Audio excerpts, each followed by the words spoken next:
ಇದು ಹೂವಿನ ಲೋಕವೇ, ಇಲ್ಲಿ ಗೆಳತಿಯರಿಲ್ಲವೇ, ಹೇಗೆ ನಾ ಹಾಡಲಿ ಕೇಳಿ ಹೂಗಳೇ. ಯಾಕೆ ನಮ್ಮ ಗುಲಾಬಿ ಹೂವು ಮುಖ ಬಾಡಿದೆಯಲ್ಲ?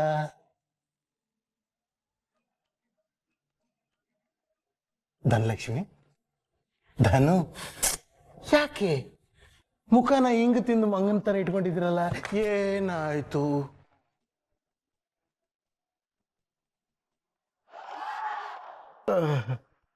ಓ, ನೀವು ಮಂಗ ಅಲ್ಲ, ಪಾರಿವಾಳ, ಚಿಟ್ಟೆ, ಪತಂಗ.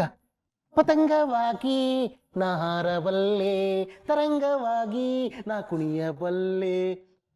ನೀವು ದೇವತೆ, ದೇವತೆ ರೀ. ನೀವು ಯಾವಾಗಲೂ ಖುಷಿಯಾಗಿ ನಗ್ನಗ್ತಾ ಇರಬೇಕು. ದಾನು ನಗಿಯಲ್ಲ. ಮೊದಲೇ ಟೆನ್ಷನ್ ಅಲ್ಲಿದ್ದೀನಿ, ತಲ್ಕೆಟ್ರೆ ಚಾಕು ತಗೊಂಡು ಚುಚ್ಚಿಬಿಡ್ತೇನೆ. ಸಂಧ್ಯಾನ ಚುಚ್ಚಿ ಸಾಯಿಸಿದಾಗ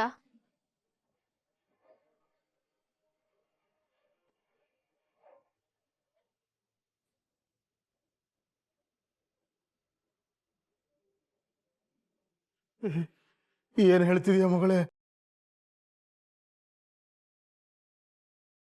ಕೊಲೆನ ಗಿಳಿ ಮರಿ ತರ ಇರೋ ನನ್ನ ಧನಲಕ್ಷ್ಮಿ ಈ ಗಿಡಗನ್ ತರ ಕುಕ್ತಾಳ?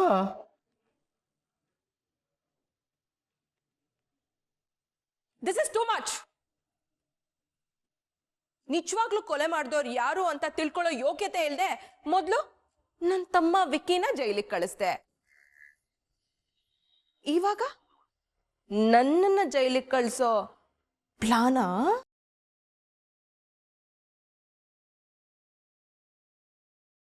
ಏಯ್, ನಮ್ಮ ಮೇಲಿರೋ ಸಿಟ್ಟಿಗೆ ಇಲ್ದೇ ಇರೋ ಅಪವಾದ ಹಾಕ್ಬೇಡ ಭಾರ್ಗವಿ.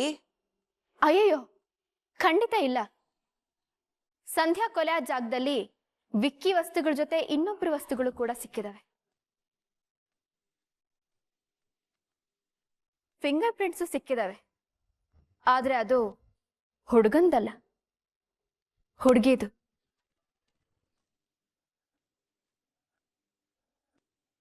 ಅಂದ್ರೆ ಕೊಲೆಲಿ ಮಹಿಳಾ ಮಣಿ ಕೈವಾಡ ಇದೆ ಅಂತ ಮಗಳೇ? ಹೌದು ಶ್ರೀಮಂತಪ್ಪ. ಊರಾಚೆ ಸಂಧ್ಯಾ ಕೊಲೆ ಆಗಿದ್ದ ಜಾಗದ ಪಕ್ಕ ಒಂದ್ ಗೋಡೌನ್ ಇದೆಯಲ್ಲ, ಅಲ್ಲಿ ಒಂದು ವಿಡಿಯೋ ಸಾಕ್ಷಿನ ಬಚ್ಚಿಟ್ಟಿದಾರಂತೆ.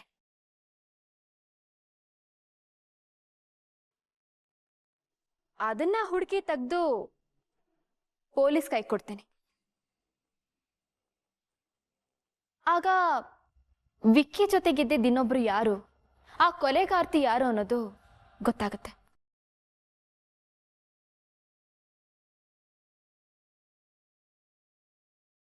ಬಂಧನ, ಅದು ನೀನಲ್ಲ ತಾನೆ? ಏಯ್, ಅದು ನಾನಲ್ಲ, ನಾನಲ್ಲ. ಅಯ್ಯೋ, ನೀನಲ್ಲ ಅಂದ್ಮೇಲೆ ಏನಕ್ಕೆ ಇಷ್ಟೊಂದು ಟೆನ್ಷನ್ ಮಾಡ್ಕೊಳ್ತಿದ್ಯಾ? ಆರಾಮಾಗಿರು. ಆ ಕೊಲೆಗಾರ್ತಿಗೆ ತುಂಬಾ ದಿನ ಉಳಿಗಾಲ ಇಲ್ಲ.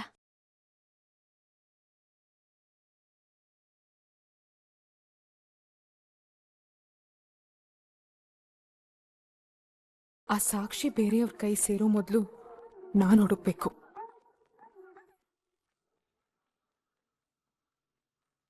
ಧನು, ಆ ಕೊಲೆ ನೀನ್ ಮಾಡಿಲ್ಲ ಅಲ್ಲ? ಇಲ್ಲಿ ತನಕ ಮಾಡಿಲ್ಲ, ಈಗ ಮಾಡ್ತೀನಿ. ಪಾಪ, ಆ ಪಾಪಿ ಯಾರು? ನೀನೇ.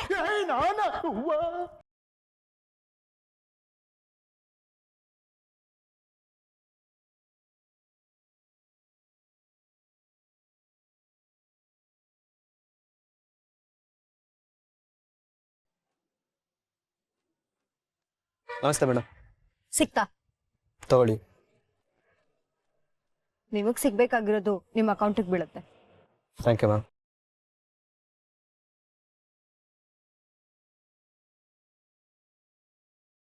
ನಿನ್ನ ಮ್ಯಾರೇಜ್ ಸರ್ಟಿಫಿಕೇಟ್ ಇಂದ ಏನ್ ಹೆಲ್ಪ್ ಆಗುತ್ತೋ ಬಿಡುತ್ತೋ ನನ್ಗಂತೂ ಗೊತ್ತಿಲ್ಲ ಭಾರ್ಗವಿ. ಆದ್ರೆ ಈ ಗ್ರೀಟಿಂಗ್ ಕಾರ್ಡ್ ಇಂದ ನಿನ್ನ ಹಣೆ ಬರಹನೇ ಬದಲಾಗತ್ತೆ.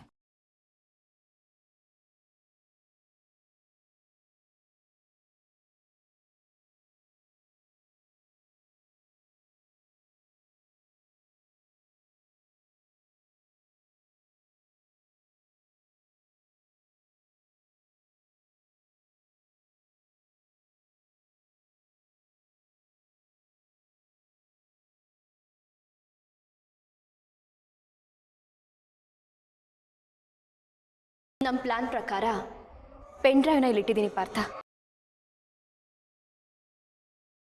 ಇಲಿ ಬಂದು ಬೋನಲ್ಲಿ ಬೀಳತ್ತೆ ಅಂತೀರಾ? ಪಾಷಾಣದ ವಾಸನೆಗೆ ಇಲಿ ಬಂದೇ ಬರುತ್ತೆ.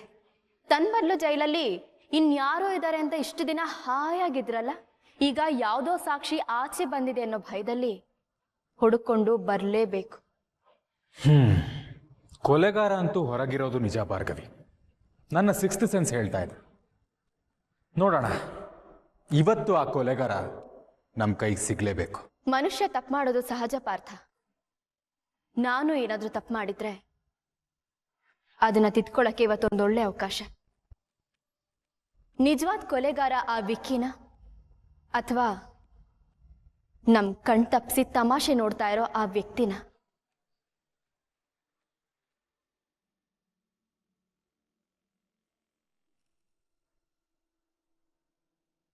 ನನ್ನ ತಂಗಿ ಜೀವನ ಹಾಳು ಮಾಡಿದ್ರಲ್ಲ, ನೀನು ಒಂದು ಹೆಣ್ಣ. ಇಲ್ಲ, ಇದಕ್ ನನ್ಗೆ ಉತ್ತರ ಬೇಕು.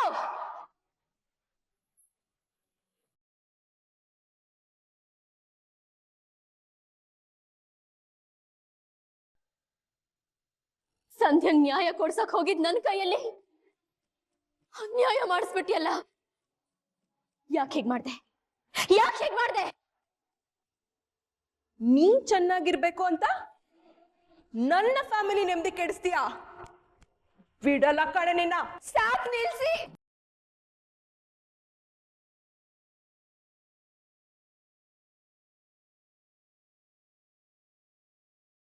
ಏನಂದ್ರಿ?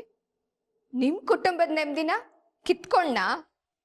ನಿಮ್ ತಮ್ಮ ನಿಮ್ ಅಪ್ಪ ಸೇರ್ಕೊಂಡು ನನ್ ಕುಟುಂಬನೇ ಕಿತ್ಕೊಂಡಿದ್ದಾರೆ. ಅದಕ್ಕೇನಂತೀರಾ?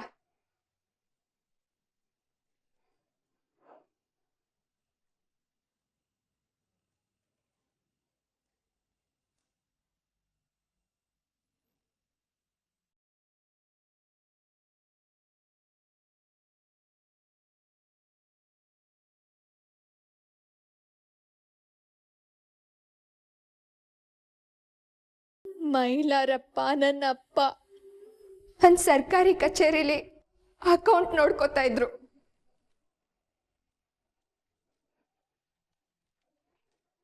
ಈ ಶಕ್ತಿ ಪ್ರಸಾದ್ ಪಕ್ಷದ ದುಡ್ಡನ್ನೆಲ್ಲ ನುಂಗಿ ಲೆಕ್ಕ ಅಂತ ಬಂದಾಗ ನಮ್ಮ ಅಪ್ಪನ ಕಡೆ ಬೆಟ್ ಮಾಡಿ ತೋರಿಸಿ ಅವ್ರಿಗೆ ಭ್ರಷ್ಟ ಅಧಿಕಾರಿ ಅನ್ನೋ ಪಟ್ಟ ಕೊಟ್ರು.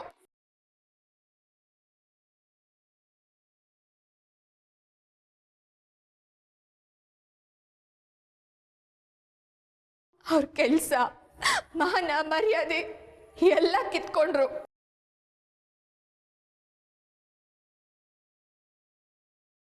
ನಮ್ ತಂದೆ ನಿಜ ಹೇಳ್ಬೇಕು ಅಂತ ಹೊರಟಾಗ ಅವ್ರನ್ನ ಆಕ್ಸಿಡೆಂಟ್ ಮಾಡಿ ಕೊಲ್ಸಿದ್ರು.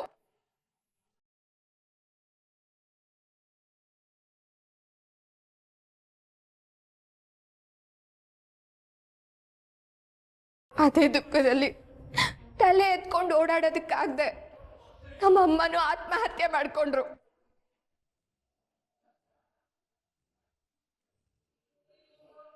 ಉಳ್ದಿರೋದು ನಾನೊಬ್ಳೆ. ನ್ಯಾಯ ಕೇಳ್ಬೇಕು ಅಂತ ಅವ್ರ ಮನೆ ಮುಂದೆ ಹೋದಾಗ ವಿಕ್ಕಿ ಬಂದು ನನ್ ಜೊತೆ ಅಸಭ್ಯವಾಗಿ ನಡ್ಕೊಂಡು ಹೊಡೆದು ಆಚೆ ಹೊಡೆಸ್ದ. ಈಗ ನನ್ನ ಕುಟುಂಬ ನೆಮ್ಮದಿ ಎಲ್ಲನೂ ಕಳ್ಕೊಂಡು ಒಂಟಿಯಾಗಿ ನಿಂತಿದ್ದೀನಿ.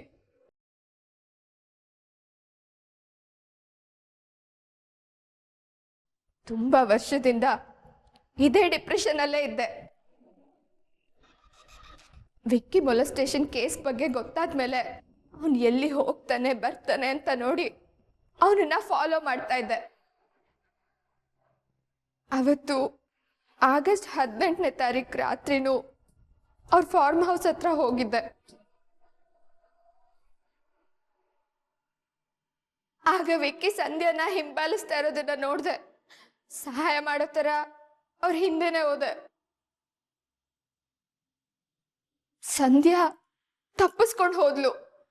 ಆಮೇಲೆ ವಿಕ್ಕಿ ಅವ್ರ ಮನೆಗೆ ಹೋಗಿ ಮಲಗ್ದ.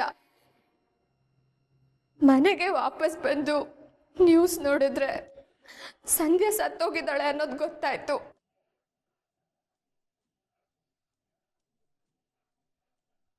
ಅವತ್ತೇ ವಿಕ್ಕಿ ಮನೆಗೆ ಹೋಗಿ ಅವನ್ ಕೆಲವೊಂದು ವಸ್ತುಗಳನ್ನ ತಗೊಂಡ್ ಬಂದು ಸಂಧ್ಯಾ ಸತ್ತೋಗಿರೋ ಜಾಗದಲ್ಲಿ ಹಾಕ್ದೆ.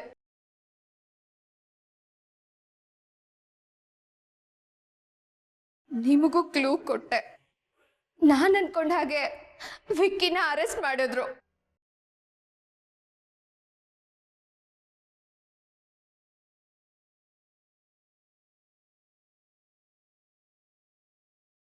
ಅಂದ್ರೆ ಈ ಸ್ಫಟಿಕ ಮೈಲಾರಪ್ಪನ ಮಗಳ? ಈ ವಿಷಯ ಗೊತ್ತಿದ್ರು ನನಗೆ ಯಾಕೆ ಹೇಳಿಲ್ಲ ಶಕ್ತಿ? ಕೋರ್ಟಲ್ಲಿ ಅವಳನ್ನ ಕಂಡ ಕ್ಷಣ ಈ ವಿಷಯ ಗೊತ್ತಾಗಿದ್ದಿದ್ರೆ ಕಥೆನೇ ಬೇರೆ ಆಗ್ತಿತ್ತು. ಜೆ ಪಿ, ನೀನು ಟೆನ್ಷನಲ್ಲಿದ್ದೆ. ನಿನಗೆ ಯಾಕೆ ತೊಂದರೆ ಕೊಡೋದು ಅಂತ. ಆಫ್ಟರ್ ಆಲ್ ಒಂದು ಹುಡುಗಿ ಕರೆದು ಧಮ್ಕಿ ಹಾಕಿದ್ರೆ ಸುಮ್ಮನೆ ಆಗ್ತಾಳೆ ಅಂತ ಅಂದ್ಕೊಂಡೆ ನಾನು.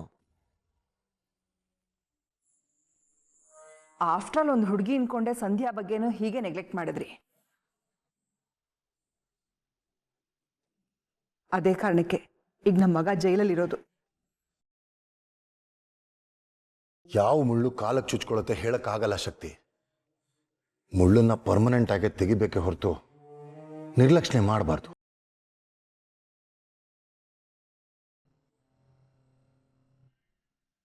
ಅತ್ತೆ, ಮಾವ, ಹೇಗಿದೆಯಾ ರೀತು? ಚೆನ್ನಾಗಿಲ್ಲ ಅತ್ತೆ. ವಿಕ್ಕಿ ಜೈಲಲ್ಲಿರೋದನ್ನ ನೋಡ್ಕೊಂಡು ಅದು ಹೇಗೆ ಆರಾಮಾಗಿರ್ಲಿ ಹೇಳಿ?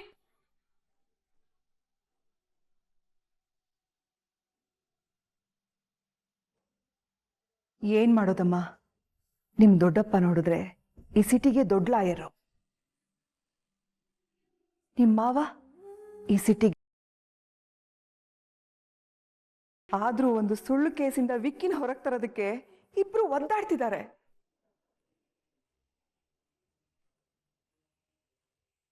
ಇದರಿಂದ ಕಷ್ಟ ಅನುಭವಿಸ್ತಿರೋದು ನಾವು ಹೆಂಗಸರು. ಸಿತಾರ, ಇಂಥ ಸೆಂಟಿಮೆಂಟ್ ಡೈಲಾಗ್ ಹೊಡೆಯೋದನ್ನ ಬಿಟ್ಟು ಸ್ವಲ್ಪ ಸುಮ್ಮನೆ ಇರ್ತೀಯಾ? ವಿಕ್ಕಿನ ಬಿಡಿಸೋದಕ್ಕೆ ಭಾವ ಪ್ರಯತ್ನ ಪಡ್ತಾ ಇದ್ದಾರೆ. ಸ್ವಲ್ಪ ದಿನದಲ್ಲಿ ಇದೆಲ್ಲ ಸರಿ ಹೋಗುತ್ತೆ. ಹೌದು ಬೀಗ್ರೆ, ಆದಷ್ಟು ಬೇಗ ವಿಕ್ಕಿ ಹೊರಗಡೆ ಬರ್ತಾನೆ. ನೀವು ಬೇಜಾರಾಗ್ಬೇಡಿ. ಅದು ಹೇಗೆ ನಂಬೋ ಸ್ವಾಮಿ? ನಿಮ್ಮ ಅಣ್ಣ ವಿಕ್ಕಿನ ಜೈಲಿಂದ ಆಚೆ ತರ್ತೀನಿ ಅಂತಾರೆ, ಆದ್ರೆ ನಿಮ್ಮ ಮನೆ ಸೊಸೆ ವಿಕ್ಕಿನ ಜೈಲಿಂದ ಆಚೆ ಕಾಲಿಡೋಕ್ ಬಿಡಲ್ಲ ಅಂತಾಳೆ. ಏನ್ ಮಾಡ್ತೀರಿ? ನೋಡಿದ್ರ ಅಪ್ಪ, ಆ ಭಾರ್ಗವಿಯಿಂದಾನೇ ಎಲ್ಲ ಸಮಸ್ಯೆ ಆಗ್ತಿರೋದು. ಮದ್ವೆ ಆಗಿರೋ ರಿತುನ ತವ್ರ ಮನೆಯಲ್ಲೇ ಉಳ್ಕೊಳ್ಳೋ ಹಾಗೆ ಮಾಡಿದಾಳ ಆ ಭಾರ್ಗವಿ. ನಿಮ್ಗದ್ ಎಷ್ಟ್ ಸಲ ಹೇಳಿದ್ರು ಅವಳಿಗೆ ಸಪೋರ್ಟ್ ಮಾಡ್ಕೊಂಡು ಮನೆಯಲ್ಲೇ ಇಟ್ಕೊಂಡಿದ್ದೀರಿ. ಅಲ್ಲ ಭಾವ, ಮನೆ ಮಗಳಿಗಿಂತ ನೆನ್ನೆ ಮೊನ್ನೆ ಬಂದವಳೆ ಜಾಸ್ತಿ ಆಗೋದ್ಲ ನಿಮ್ಗೆ?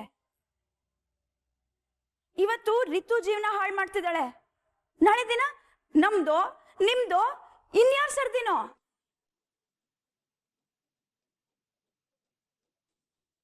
ಒಟ್ನಲ್ಲಿ ಮನೇಲಿ ಅವಳಿಂದ ನೆಮ್ಮದಿ ಅನ್ನೋದೇ ಇಲ್ಲ.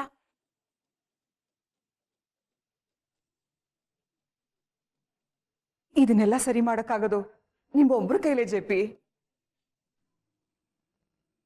ನೀವೇನಾದ್ರೂ ಯೋಚನೆ ಮಾಡಿ.